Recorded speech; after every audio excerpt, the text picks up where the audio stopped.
I am fully on the Phil Foden hype train. I think that the Community Shield... Can we put some money on this? I'll put down $15 right now, telling you that I think Phil Foden will be in the top 3 of Fantasy Premier League scorers in the midfield. I'll take that bet any day. $15? All right, deal. You're on. Deal on the pod. We shook on it. If we could reach each other, we're on the pod.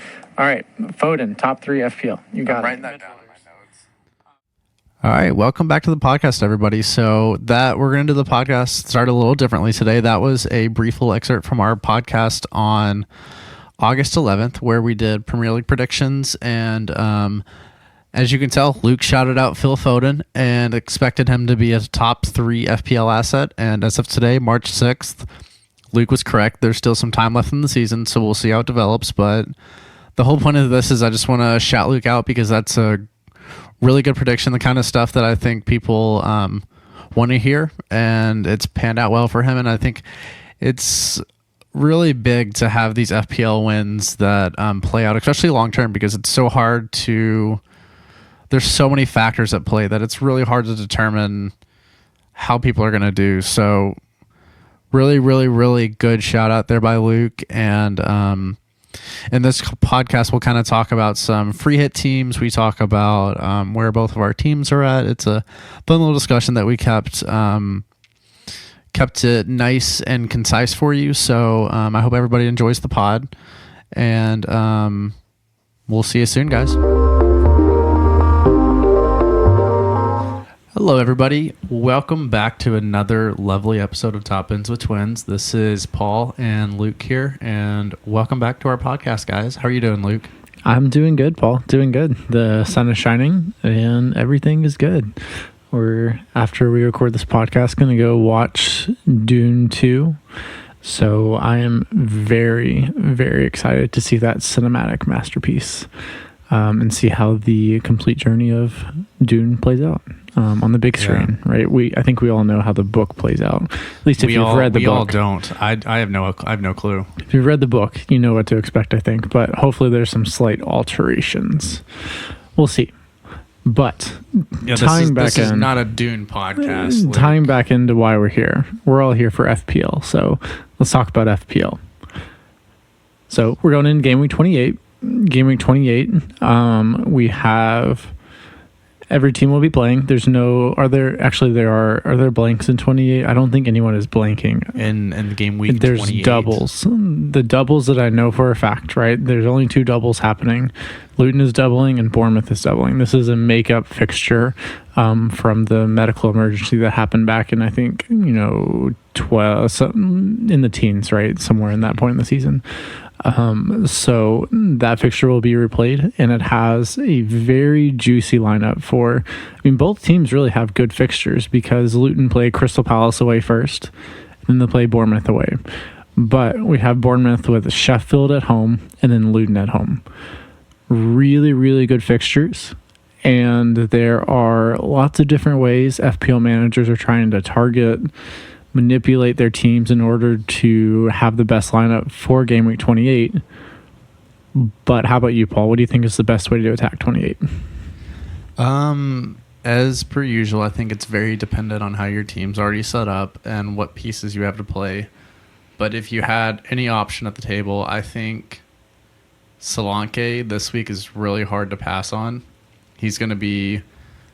it just feels like against Sheffield, who we just saw get battered by Arsenal. They're setting the record for most goals, most matches giving up 5+ goals in the Premier League.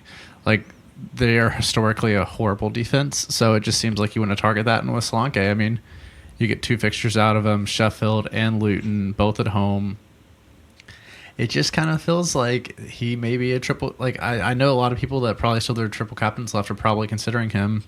So it feels like it's hard to pass on, but then again, I don't have Solanke yet, and I'm not sure if I'm going to because I'm preparing for game week 29. Wow. With all the blanks. Wow. Okay. That is a major point for us to talk about here, right? Because there's 29 looming overhead where only 8 teams are playing. I believe there's 4 fixtures that are going through, right? That's correct. Paul, can you pull that up while I go through the Sutton so we can share who's playing? Yes. Okay, yeah. So, I have it right here for me to say. Yeah, go ahead. Tell us the fixtures in gameweek 29, please. Okay, in 29, it's Villa and West Ham, Burnley and Brentford, Fulham and Tottenham, Luton and Nottingham Forest, and that's it. Right, exactly. So we've got four fixtures. It's really difficult to manage who to be getting in, especially if you're not free hitting in 29. Because in Paul's example here, he wants to get Solanke in, but if he's not free hitting in 29, then Solanke is a transfer that is definitely going to be very difficult. It's the blank. It's the blank that kills it. The blank makes it really difficult. So from that perspective, my advice to you, if you don't have Solanke, I think you could really be suffering next week. Strictly from the perspective of if, say, someone throws their triple captain on Solanke and he even ends up with 3 goals, that risk that you're exposing yourself to there is going to be extremely immense. It is. And could utterly shatter your game week rank for that week, right? Yeah, I completely agree.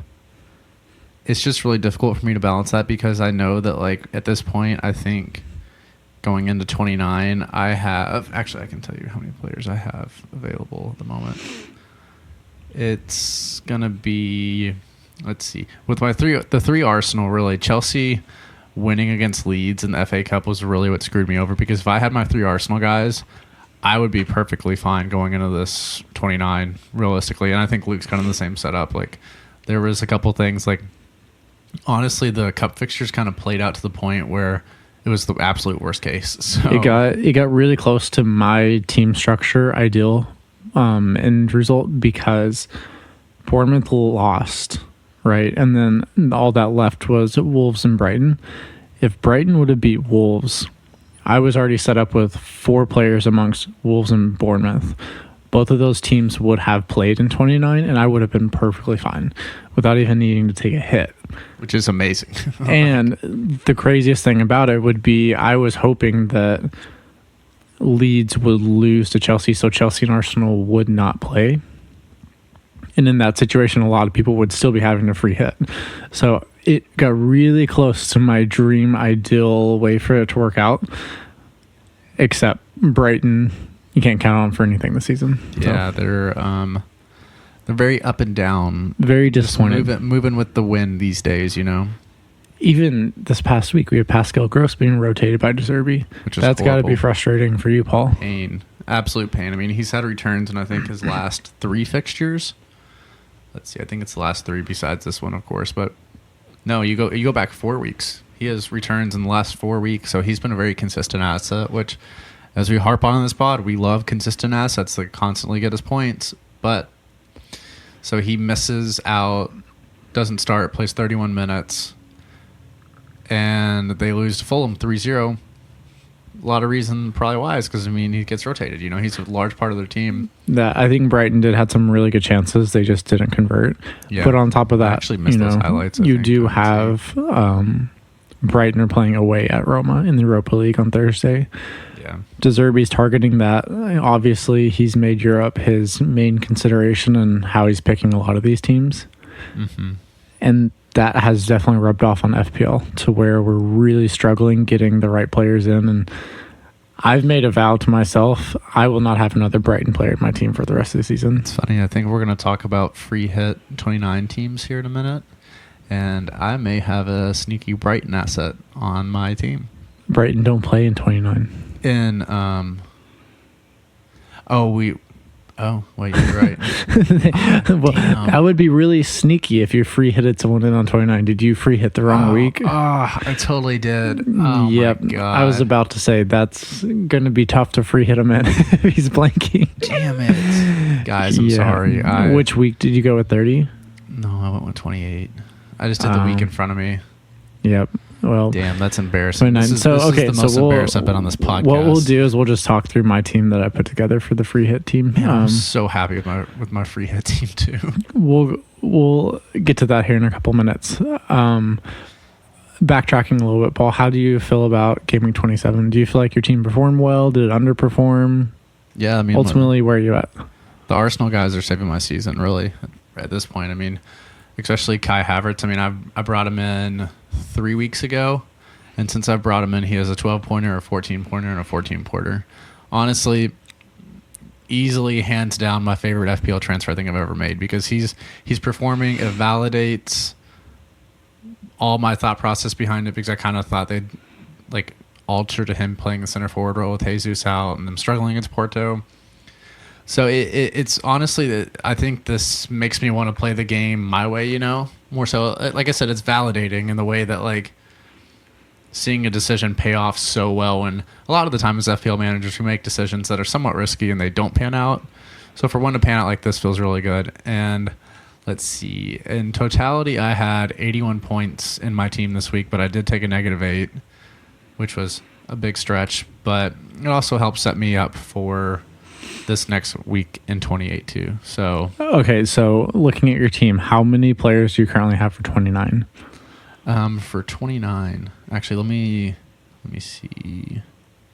Because Let me pull it. In my mind, right, that -8 that you took, as long as that's setting you up for the blank game weeks, that -8 can pay itself back over time, right? It can. And so part of my thought process with the -8 going in 27 is that I brought in Morris and Doherty, which I feel like I'm always saying his name wrong. I don't know. Okay. You're in the Maybe ballpark. Yeah. But Doherty. Doherty. But anyways, the whole point was that I was like, I'm going to bring them in. They're both on a double. So essentially, I mean, if you get 2 starts out of them and they at least get the +2 points, it cancels out the -8 at the end of the day. Yeah. If you look at it as a long-term view, and it seems like they're better assets. I mean, you get them in a double, it could play out well for me, you know? Yeah, There's a possibility they have a really good double. So that's why Luton are one of the better teams to target for the blank game week, because if you get them in now in 28 and they don't blank in 29, if you're looking at it from strictly a fixture perspective, you're getting 3, when in some, if they're blanking, you have 1 fixture over the next 2 game weeks. But with Luton, you get 3. You know, the points potential is much higher, as you're kind of alluding to there, but we do need to bring it up. How many points did you have on your bench this week? It's a recurring segment here on the podcast. I really didn't want to do this, but okay. We have to update. Paul, we go through the highs, we go through the lows, we share it all. All right, so I had Areola on my bench with a 13-pointer, and then I had Ederson in for him, so that's an 11-point difference right there. I had Morris on 8, which I could have started him for Gross with 1 point, so that's 7 difference. And then I had Botman on 6 also on my bench, and I could have played him for Moreno. So we're looking at like a 20, 25-point difference. Yep. I am sorry to bring it up, but at this point, the listeners want to know. Listen, I mean, I totally get it. Your bench is interesting. It's exciting. And it's guaranteed to have points on it. So they want to know. It is. I mean, I think it's also a little validating in the worst way. And not in the worst way, but like... You're still picking good players. You're just not picking to put them in your team. So what we're going to do from now on, every time before you lock in your team, you're going to shoot it over to me. And I'm going to give you some advice on who I would be starting. Right. And maybe...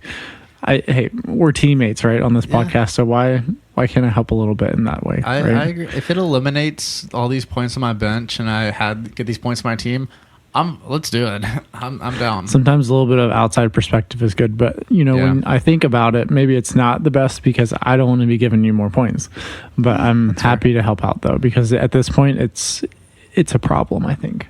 Yeah, it is what it is. You know, sometimes we all struggle with our own things, and I just leave points on my bench. You know, it happens. Let's talk about your team real quick.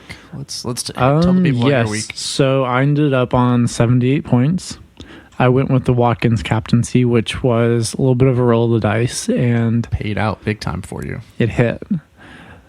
I also had Phil Foden in the team with a 15-pointer, highest score from the game week. He looks like the player everyone has thought that he's always been, right? He's finally getting a good run, great form, just truly an incredible player in my opinion, right? So Foden, great return this week. I was on a massive green arrow going into the last game before Monday's fixtures between Arsenal and Sheffield. Yeah. I was up about 500K. And then in my team, I don't have any Arsenal assets. And I was absolutely shot out of the sky. So ended up on a small green arrow of about 100K. So it's still a good week, but that's still really good though, Luke. I mean, it's not like you were like you lost. I mean, you're climbing up the ladder. You know, it's just at this point in the season, I want to be breaking into certain thresholds. Like I want to be in the top million.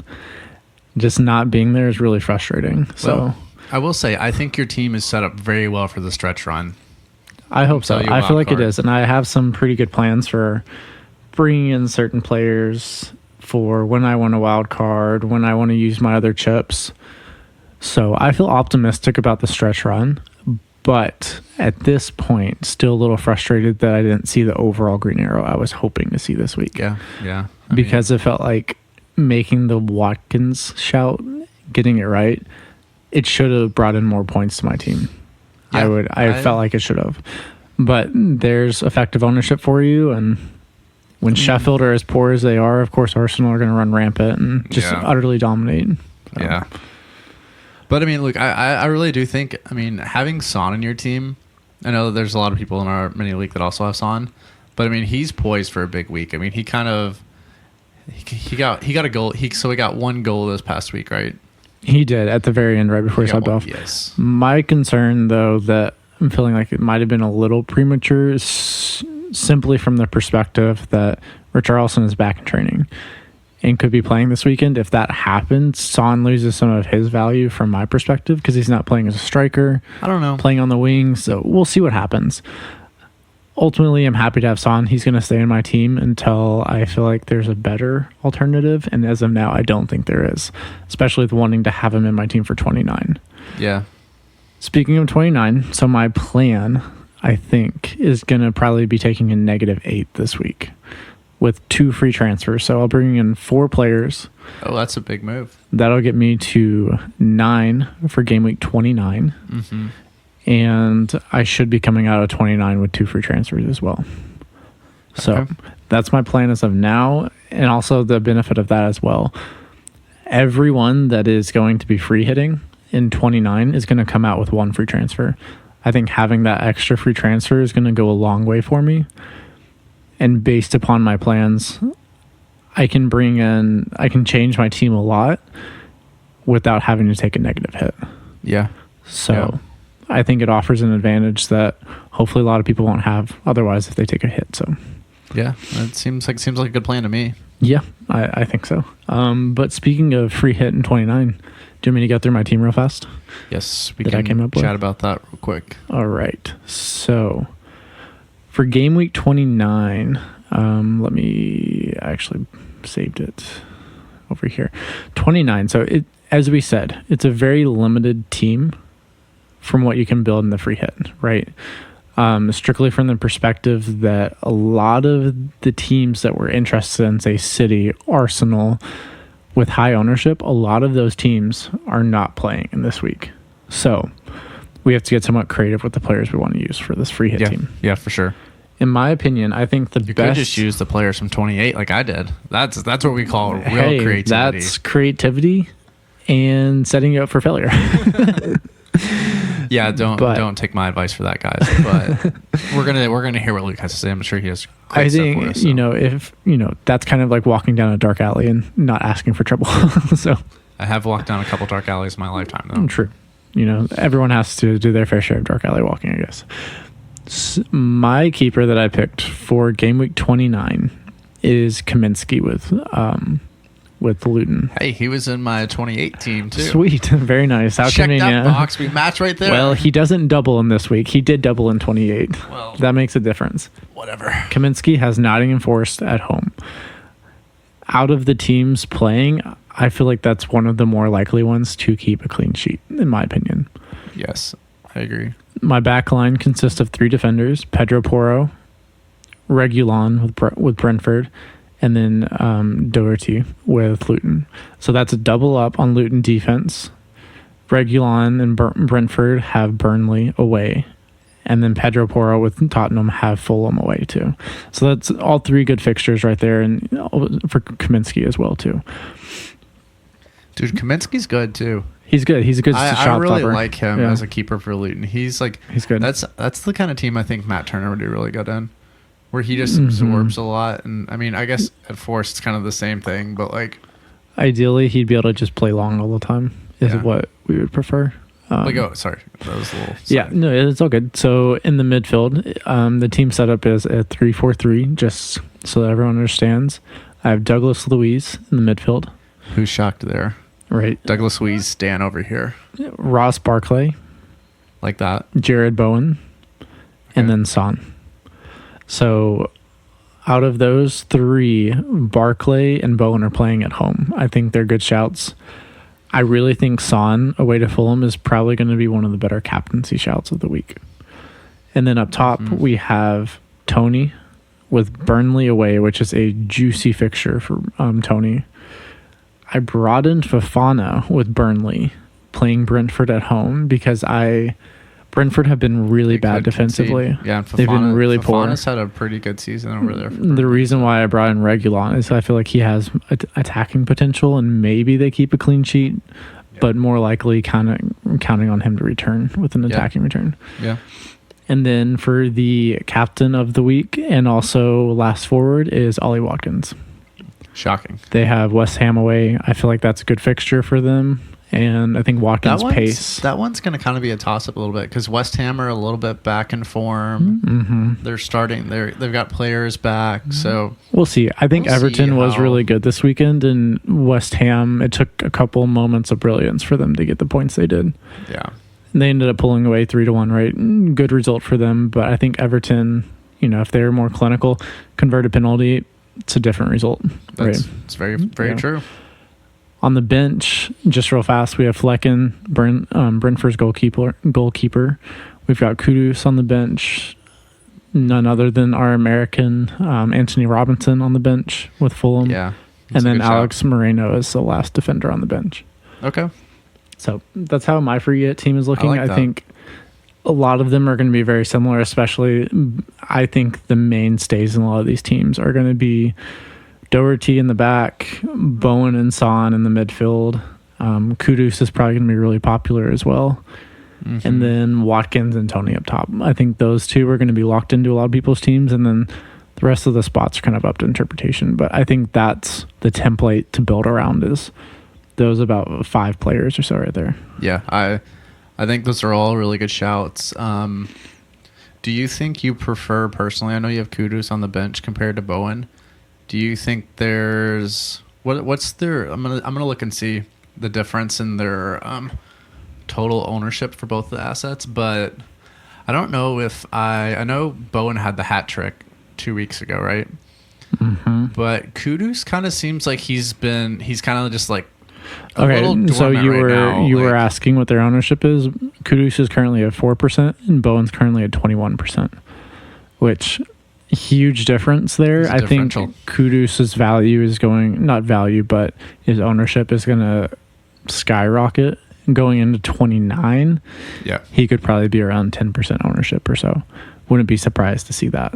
Yeah. The numbers, depending on how West Ham do this week. The numbers move pretty fast whenever you have a funnel of how many players you can really pick from. So I expect to see a lot of these players rise in value as well. Yeah, that kind of gets back to, I think, a lot of what we both kind of feel on using chip strategy, where free hitting in a blank game week feels a little more subtractive than it does like additive at the end of the day, Like, I think it reduces a lot of your options to like where I feel like it's more like everybody's kind of jumping in the same basket instead of spreading stuff out. And in a double game week, I think you have a ton of options you can play, and it just feels like there's more points to get in a double to me than there is in a blank game week, I think personally the biggest difference that I see is that it's a lot easier to play your own style of FPL in a double game week,